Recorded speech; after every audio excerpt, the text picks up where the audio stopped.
Hello students. तो पिता के पत्र पुत्री के नाम, इस किताब का जो अगला चैप्टर है उसमें हम लोग चीन और हिंदुस्तान के इतिहास के बारे में जानेंगे और देखेंगे कि क्या इन दोनों के बीच में पहले से कोई कनेक्शन भी रहा है क्या।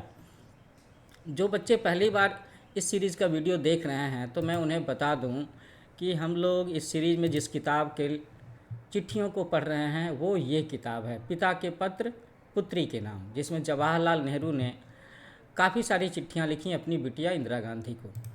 और आज का जो चैप्टर हम लोग पढ़ने जा रहे हैं ये इस सीरीज़ में 21 नंबर का चैप्टर है, चीन और हिंदुस्तान। ओके, तो हम लोग चैप्टर शुरू करते हैं। चैप्टर शुरू करने से पहले एक बार मैं ज़रा आपको बता दूं कि मेरा जो चैनल है न्यू एज कोचिंग, इसे आप लाइक कीजिए, शेयर कीजिए, सब्सक्राइब कीजिए। अब बात आती है कि आप मेरा चैनल क्यों सब्सक्राइब करेंगे और इस पर आपको चीज़ें क्या मिलेंगी। तो इसमें आपको बहुत सारी किताबों के चैप्टर का एक्सप्लेनेशन मिलेगा। आपके टेक्स्ट बुक के जो चैप्टर्स हैं ना, वो उसे मैं बिल्कुल वैसे ही पढ़ा करके मैंने रिकॉर्ड किया है जैसे कि क्लासरूम में पढ़ाते हैं। तो चैप्टर्स की समरी मिलेगी, उसके सॉल्यूशंस भी मिलेंगे। इसके अलावा आपको बहुत सारे टिप्स मिलेंगे और बड़े महान महान लोगों की जीवनी के बारे में भी पढ़ने को मौका मिलेगा। तो ये मेरे चैनल का इंट्रोडक्शन हो गया आप सबके साथ में। अब हम लोग शुरू करते हैं चीन और हिंदुस्तान के इतिहास की कहानी, जवाहरलाल नेहरू के लिखे शब्दों में, और आवाज़ है मेरी यानी संतोष कुमार की। तो हम लिख चुके हैं कि शुरू में मेसोपोटामिया, मिस्र और भूमध्य सागर के छोटे से टापू क्रीट में सभ्यता शुरू हुई और फैली। उसी ज़माने में चीन और हिंदुस्तान में भी ऊंचे दर्जे की सभ्यता शुरू हुई और अपने ढंग से फैली। दूसरी जगहों की तरह चीन में भी लोग बड़ी नदियों की घाटियों में आबाद हुए। यह उस जाति के लोग थे जिन्हें मंगोल कहते हैं। क्या कहते हैं? मंगोल कहते हैं। वे पीतल के खूबसूरत बर्तन बनाते थे और कुछ दिनों के बाद लोहे के बर्तन भी बनाने लगे। उन्होंने नहरें और अच्छी अच्छी इमारतें बनाई और लिखने का एक नया ढंग निकाला। तो चीनी भाषा का स्क्रिप्ट, चीनी भाषा के अक्षर आपको मालूम है ना कैसे हैं? वो काफ़ी हद तक चित्रलिपि के होते हैं। ये लिखावट हिंदी, उर्दू या अंग्रेजी से बिल्कुल नहीं मैच करती। यह एक किस्म की तस्वीरदार लिखावट थी। मैंने कहा ना, जिसमें चित्र जैसे दिखते हैं। हर एक शब्द और कभी कभी छोटे छोटे जुमलों की भी तस्वीर होती थी। पुराने ज़माने में मिस्र, क्रीट और बाबुल में भी तस्वीरदार लिखावट हुआ करती थी। उसे अब चित्रलिपि कहते हैं। तुमने ये लिखावट अजायब घर, मेरा मतलब है म्यूजियम की कई किताबों में देखी होगी। अगर नहीं देखी है तो अगली बार अगर आप म्यूजियम जाओ तो ज़रूर ढूंढना, ज़रूर देखना, पूछना चाहिए। मेरे ख्याल से ना सारे स्कूल्स को और हर परिवार में भी पेरेंट्स को बच्चों को एक बार म्यूजियम ज़रूर ले जाना चाहिए। तो म्यूजियम ले जाने से ना बच्चों की दिलचस्पी बढ़ेगी हिस्ट्री में, सोशल साइंस में। वो जानेंगे, समझेंगे कि पहले लोग कैसे रहते थे, उस समय के कपड़े कैसे थे, बर्तन कैसे थे, ये सारी चीज़ें, और कैसे हम लोगों ने विकास किया। तो चित्रलिपि कहते हैं ये लिखावट अजायबघर की कई किताबों में देखी होगी। मिस्र और पश्चिम के मुल्कों में ये लिखावट सिर्फ बहुत पुरानी इमारतों में, बिल्डिंग्स में पाई जाती है। उन मुल्कों में भी इस लिखावट का बहुत दिनों से रिवाज नहीं रहा, मतलब अब वहाँ वो लोग चित्रलिपि का इस्तेमाल नहीं करते। अब तो मुझे लगता है जैसे कि आधी दुनिया तो रोमन स्क्रिप्ट का ही इस्तेमाल करती है, अंग्रेजी का ही इस्तेमाल करती है। लेकिन चीन में अब भी एक किस्म की तस्वीरदार लिखावट मौजूद है और उसका लोग प्रयोग करते हैं। और ये कैसे लिखी जाती है? ऊपर से नीचे लिखी जाती है। हम सब लोग कैसे लिखते हैं? हम सब लोग लेफ़्ट टू राइट लिखते हैं, और अरबी में, उर्दू में जो लिखते हैं तो राइट टू लेफ़्ट लिखते हैं। हाँ, ये हो गया आपका हिंदी में कह लो, ओके, या रोमन लिपि में कह लो। इस सब में हम लोग लेफ़्ट टू राइट लिखते हैं, ओके। लेकिन अरबी में उर्दू में राइट टू लेफ़्ट लिखते हैं, राइट से। बिल्कुल, अगर आसपास में आपके फ्रेंड सर्किल में कोई ऐसा स्टूडेंट हो जिसे उर्दू आती हो तो उसे लिखने को कहो, और आप देखोगे बड़ी इंटरेस्टिंग भाषा है, वो भी सीखनी चाहिए। और यहाँ हम लोगों ने क्या सीखा कि भाई चीनी भाषा जो है ये ऊपर से नीचे लिखी जाती है, टॉप टू बॉटम। तो है ना कमाल की बात। चलो, तो आज के चैप्टर में एक बात तो तुमने इस वीडियो से सीख ही ली। ओके। हिंदुस्तान में बहुत सी पुराने ज़माने की इमारतों के खंडहर शायद अभी तक ज़मीन में नीचे दबे पड़े हैं, तो जब तक उन्हें कोई खोद ना निकाले तब तक हमें उनका पता नहीं चलता। लेकिन उत्तर में कई जगहों पर बहुत पुराने खंडहरों की खुदाई हो चुकी है। ये तो हमें मालूम ही है कि बहुत पुराने ज़माने में जब आर्य लोग हिंदुस्तान में आए तो यहाँ द्रविड़ जाति के लोग रहते थे। यहाँ पर कौन लोग आए हिंदुस्तान में? आर्य लोग। और यहाँ पर पहले से कौन रहते थे? द्रविड़ जाति के लोग। ये जो चीज़ें मैं अंडरलाइन कर रहा हूँ ना, ये उन स्टूडेंट्स के लिए काफ़ी फ़ायदेमंद है और नोट करने वाली चीज़ें हैं जो आगे चल कर के यूपीएससी बीपीएससी के एग्ज़ाम क्रैक करना चाहते हैं आईएएस फाउंडेशन में। याद रखना मेरी ये बात। तो और उनकी सभ्यता भी ऊंचे दर्जे की थी। वे दूसरे मुल्क वालों के साथ व्यापार करते थे। तो किनकी सभ्यता ऊंचे दर्जे की थी? आर्य लोगों की सभ्यता ऊंचे दर्जे की थी जो बाहर से हिंदुस्तान में आए, है ना। और यहाँ पर द्रविड़ जाति के लोग रहते थे। ये दूसरे मुल्क वालों के साथ व्यापार करते थे। वे अपनी बनाई हुई बहुत सी चीज़ें मेसोपोटामिया और मिस्र में भी भेजा करते थे। ऐसा था हमारा इतिहास, हमारे भारत का इतिहास। समुद्री रास्ते से वे खासकर चावल और मसाले और साखू की इमारती लकड़ियाँ भी भेजा करते थे। तो जिन बच्चों को हिस्ट्री में इंटरेस्ट है, जो 6, 7, 8 में पढ़ रहे हैं, तो आपने देखा होगा, सुना होगा कि अंग्रेज़ों से पहले भी जो विदेशी लोग यहाँ पर आया करते थे तो वहाँ से वो सोना लेकर के आया करते थे, और यहाँ से वो क्या लेकर के जाते थे? तो यहाँ से वो कॉटन लेकर के जाते थे, रेशम लेकर के जाते थे, यहाँ के मसाले लेकर के जाते थे। तो यही बात है कि देखो यहाँ पर भी चर्चा है कि वो हमारे यहाँ से चावल, मसाले और साखू की इमारती लकड़ियों को बाहर भेजा करते थे। कहा जाता है कि मेसोपोटामिया के उर नाम के शहर में बहुत से पुरानी महल जो है ना, उसमें दक्षिणी हिंदुस्तान से आई हुई साखू की लकड़ियाँ इस्तेमाल हुई हैं। साखू की लकड़ी, कुछ बच्चों ने शायद साखू का नाम ना सुना हो तो बता दें कि हम लोग किन चीज़ों की लकड़ियों का इस्तेमाल करते हैं फर्नीचर बनाने में। तो अक्सर बात आती है शीशम की लकड़ी। जानना चाहिए इसीलिए बताता हूँ कि शीशम की लकड़ी, यहाँ हमने नाम जाना साखू की लकड़ी, है ना। कुछ लोगों को शौक़ होता है चंदन की लकड़ी का, और कई बच्चों को शायद ये जान करके आश्चर्य होगा कि बहुत सारी जगहों में जो चीज़ें अक्सर पानी में डूबी रहती हैं या जो लकड़ियों के जहाज़ वगैरह होते हैं उसके नीचे का हिस्सा जामुन की लकड़ी का बनाया जाता है, और जामुन की लकड़ी में कुछ विशेष गुण होते हैं। तो मेसोपोटामिया के उर नाम के शहर में जो बहुत सारे बिल्डिंग्स बने हुए थे उसमें भारत से, दक्षिणी भारत के साखू की लकड़ी से बनाया गया है।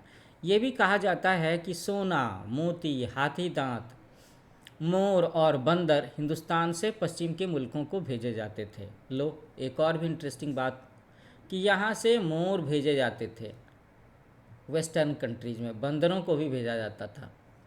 इससे मालूम होता है कि उस ज़माने में हिंदुस्तान और दूसरे मुल्कों में बहुत व्यापार होता था, और ये सारा का सारा व्यापार कैसे होता होगा? ये समुद्री रास्ते से होगा, है ना, जहाज़ से होता होगा। आपकी जानकारी के लिए याद दिला दूं कि हमारे देश में फ्रांसीसी लोग और अंग्रेज़ लोग भी जहाज़ के रास्ते से पहले व्यापार करने के लिए ही आए थे, और फिर उन्होंने हमारे देश के हिस्से पर धीरे धीरे अधिकार जमाना शुरू किया। व्यापार तभी बढ़ता है जब लोग सभ्य होते हैं, क्योंकि व्यापार अक्सर पढ़े लिखे लोगों के बीच में होता है ना, धनी लोगों के बीच में होता है। उस ज़माने में हिंदुस्तान और चीन में छोटी छोटी रियासतें, छोटे छोटे स्टेट्स, राज्य थे, जिन्हें प्रोविंस कहा जाता था इंग्लिश में। इनमें से किसी मुल्क में भी एक राज्य न था, न हिंदुस्तान में न चीन में। मतलब पूरा चीन किसी एक राजा के अंडर में हो, ऐसी बात नहीं थी। पूरा भारत किसी एक राजा की रूल में चलता हो, ऐसी भी बात नहीं थी। हर एक छोटा शहर जिसमें कुछ गांव और खेत होते थे, वो एक अलग राज्य होता था। ये शहरी रियासतें कहलाती हैं। उस पुराने ज़माने में भी इनमें से बहुत सी रियासतों में पंचायती राज था। तो इतिहास में भी ऐसी बातों की चर्चा है कि जब मोनार्की नहीं थी, डिक्टेटरशिप नहीं थी, पंचायती राज चलता था, लोकतंत्र चलता था। है ना इंटरेस्टिंग बात। तो लोकतंत्र के हिसाब से देश या राज्य चलाने की चर्चा काफ़ी पहले से है। मैं आप सारे बच्चों को बताना चाहूँगा कि भारत के बिहार में वैशाली नाम की एक जगह है, जिसको दुनिया का सबसे पुराना गणतंत्र, सबसे पुराना लोकतंत्र कहलाने का दर्जा हासिल है। ओके, तो इसमें पंचायती राज था, बादशाह न थे, और राज्य का इंतजाम करने के लिए चुने हुए आदमियों की पंचायत होती थी। तो पंचायत में पंच शब्द जो है, इसका मतलब होता है 5।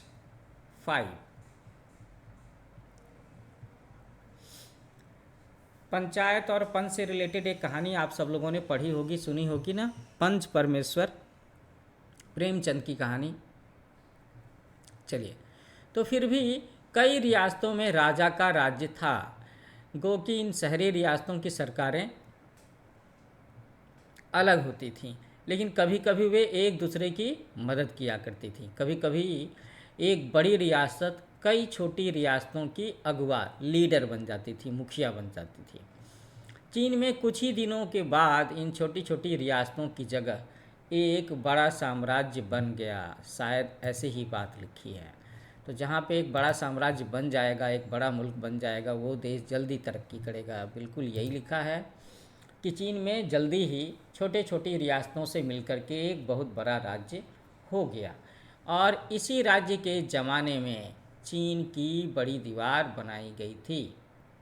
तो चीन की बड़ी दीवार जो है, इसके बारे में जानते हो, ये क्या खास बात है? कितना लंबा, कितना चौड़ा है और क्यों बनाया गया था, ये तो मैं बताऊंगा ही। सबसे बड़ी बात ये है कि तुम ये समझो कि ये ऐसी दीवार है कि अंतरिक्ष से भी दिखाई देती है। बिल्कुल, अगर आप स्पेस में कभी जाओ तो वहाँ से अगर आप चीन के ऊपर में गुजरो तो दिखाई देगी ये। तो तुमने इस बड़ी दीवार का हाल पढ़ा है? वह कितनी अजीबोगरीब चीज़ है। वह समुद्र के किनारे से ऊंचे ऊंचे पहाड़ों तक बनाई गई थी, ताकि मंगोल जाति के लोग चीन में घुस करके न आ सकें। तो इसका मतलब ये है कि मंगोल जाति के लोग आक्रमणकारी रहे होंगे, है ना, और वो चीन पर कब्जा करना चाहते होंगे। यह दीवार 1400 मील लंबी, 20 से 30 फीट तक ऊंची और 25 फीट चौड़ी है। थोड़ी थोड़ी दूर पर किले और बुर्ज बने हैं, जिसमें सैनिक रहा करते थे, पहरे देते थे। अगर ऐसी दीवार हिंदुस्तान में बने तो पता चलेगा कि वह उत्तर में लाहौर से लेकर के दक्षिण में मद्रास तक चली जाएगी। वह दीवार अब भी मौजूद है, और अगर तुम चीन जाओ तो उसे देख सकती हो। तो बच्चों, जिन बच्चों को भी चाइना के बारे में दिलचस्पी है, वो कभी भी फ्यूचर में चाइना ट्रैवल करने का सोच रहे हैं, तो अगर वो चीन जाते हैं तो उन्हें चीन की दीवार ज़रूर देखनी चाहिए, the great wall of China.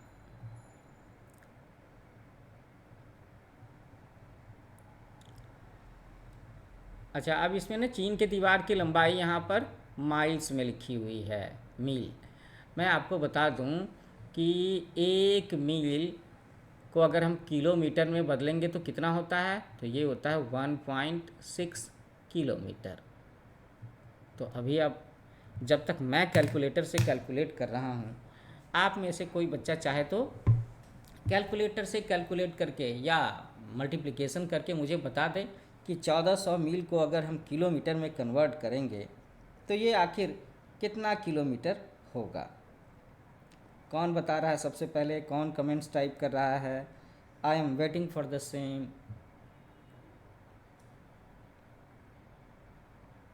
चलो, तो कोई बच्चा टाइप कर रहा है क्या? नहीं टाइप कर रहा है, तो चलो मैं ही बताता हूँ।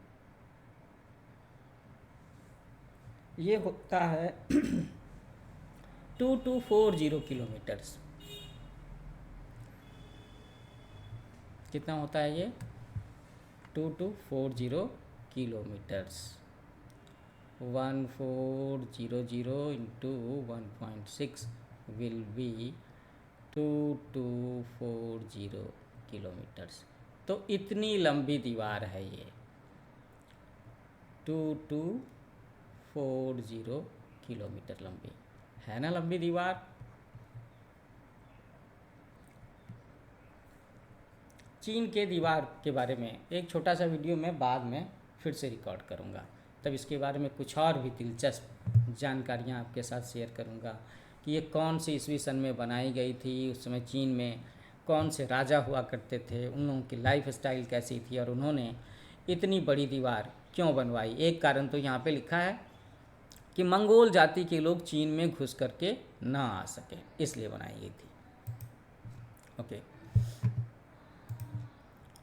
तो ये दीवार अभी भी मौजूद है। देखो, कुछ ऐसी दिखाई देती है ब्लैक एंड वाइट में, यहाँ पर पिक्चर्स हैं। कुछ कलर पिक्चर्स को लेकर के मैं एक अलग वीडियो बनाऊंगा तो वहाँ दिखाऊंगा, उसका कोई छोटा सा वीडियो मिल जाए वो भी शेयर करूंगा। तो ये चीन देश की विशाल प्राचीर, the great wall of China थी। इसके साथ ही ये चैप्टर यहाँ पर ख़त्म होता है। तो स्टूडेंट्स, कैसा लगा भारत और चीन के इतिहास के बारे में जान करके? साथ में हम लोगों ने बड़ी दिलचस्प जानकारी हासिल की चीन की दीवार के बारे में। तो आप मेरा चैनल न्यू एज कोचिंग, इसे लाइक करो, शेयर करो, सब्सक्राइब करो और कमेंट ज़रूर लिखना और मुझे बताना कि तुम्हें इसमें कौन सी बात अच्छी लगी और आगे तुम किस चीज़ के बारे में, किस सब्जेक्ट के बारे में, किस किताब के चैप्टर्स के बारे में जानना चाहोगे। तो जल्दी मिलते हैं एक नए वीडियो के साथ में। Happy learning with new age coaching.